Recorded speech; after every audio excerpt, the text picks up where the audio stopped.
अगर मैं इसको उल्टा कर दूं और इसको छोड़ दूं तो देखिए क्या होगा। दोस्तों, रिजोल्यूशन ऑफ वेक्टर एक ऐसा इंपॉर्टेंट पार्ट है फिजिक्स का जो कि आपको अक्सर यूज होता हुआ नजर आएगा फिजिक्स में।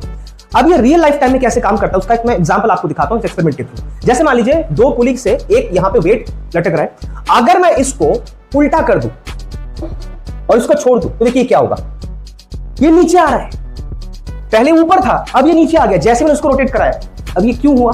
तो देखिए एग्जैक्टली हो क्या रहा है। जब मैंने इसको ऊपर रखा था तब आपका देखिए यहां पे जो एंगल है आपका ज्यादा है, ठीक है, यहां पे आपका एंगल हॉरिजॉन्टल के साथ ज्यादा है। अब जैसे इसको मैं मोड़ दे रहा हूं और ये देखिए यहां पे इसका जो एंगल है हॉरिजॉन्टल के साथ ये कम हो गया। अब इससे हुआ क्या, ये नीचे आ गया। अब इसका रीजन क्या है, ध्यान से बात को समझिए। हुआ ये एग्जैक्टली कि जब आपका मान लीजिए एंगल ज्यादा है, सपोज कीजिए कि यहां पे एंगल हॉरिजॉन्टल के साथ आपका बना रहा है 53 डिग्री और यहां पे आपका एक दूसरा वायर है, मान लीजिए दोनों पे टेंशन लग रहा है T। अब मान लीजिए नीचे एक वेट है जो कि ये है। अब अगर इसका आप रिजॉल्व करते हैं, इधर से भी T को रिजॉल्व करते हैं, इधर से भी रिजॉल्व करते हैं, तो आपको ऊपर मिलेगा 2T sin 53 डिग्री। अब मान लीजिए sin 53 आपका होता है 4/5, तो अगर आप मान लीजिए यहां पे 4/5 कर देते हैं तो आपको मिला 8T/5। अब मान लीजिए T का जो कोई हम वैल्यू ले लेते हैं, मान लीजिए आपका है 10। आप एक काम कीजिए, इसको 10 कर दीजिए, तो अगर आप यहां से इसको डिवाइड करते हैं तो आपको मिल जाएगा 16 न्यूटन के आसपास। अब हो सकता है कि जब शुरू में ये ऐसे रखा हुआ था और ये बैलेंस था, तो इसका रीजन ये है कि नीचे जो आपका वेट है इसके ऊपर भी मान लीजिए 16 न्यूटन लग रहा है, ऊपर भी आपका 16 न्यूटन लग रहा है, तो ये इक्विलिब्रियम ऑफ रेस्ट पे था, तो ये बैलेंस था।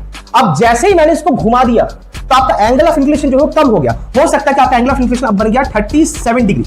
अब 37 में मान लीजिए ऊपर के साइड अगर देखा जाए तो 2T अगर आप sin 37 करते हैं तो sin 37 आपको बेटा क्या मिलेगा, 2T 3/5। अब T को मान लीजिए आप 10 कर दीजिए, तो आपका यहां से अगर आप काटते हैं तो 2 to the 4 12 न्यूटन हो गया। मतलब जैसे आपने उसको घुमा दिया आपका ऊपर का जो फोर्स है वो 12 न्यूटन है, लेकिन बेटा नीचे तो अभी भी 16 न्यूटन है। मतलब ऊपर आपका 12 न्यूटन जा रहा है और नीचे आपका 16 न्यूटन जा रहा है, मतलब नीचे का फोर्स ज्यादा हो गया कंपैरेटिवली ऊपर से, तो ऑटोमेटिकली नीचे का फोर्स ज्यादा हो गया तो चीज क्या आ जाएगा, नीचे आ जाएगा। मतलब जैसे आपने इसको रोटेशन को बदल दिया तो आपका एंगल ऑफ इंक्लिनेशन कम हो गया। जैसे कम हुआ ऊपर का जो आपका वेक्टर का पार्ट है जो 2T sin था वो आपका कम हो गया, नीचे आपका 16 न्यूटन अभी वैसा ही है, तो नीचे वो खिसक गया। अब नीचे खिसकने के बाद कुछ देर बाद वो फिर रुक जाता है। ऐसा क्यों होता है, क्योंकि बेटा जब वो नीचे गिरना शुरू करता है तो उसका एंगल ऑफ इंक्लिनेशन फिर से कम से ज्यादा होने लग जाता है, तो ज्यादा होते होते शायद किसी एक मोमेंट में जाके वो दोबारा 53 बन जाएगा, और जैसे 53 बन जाएगा तो ऊपर का फोर्स फिर से 16 न्यूटन हो जाएगा जो कि नीचे के फोर्स को बैलेंस कर देगा और रुक जाएगा।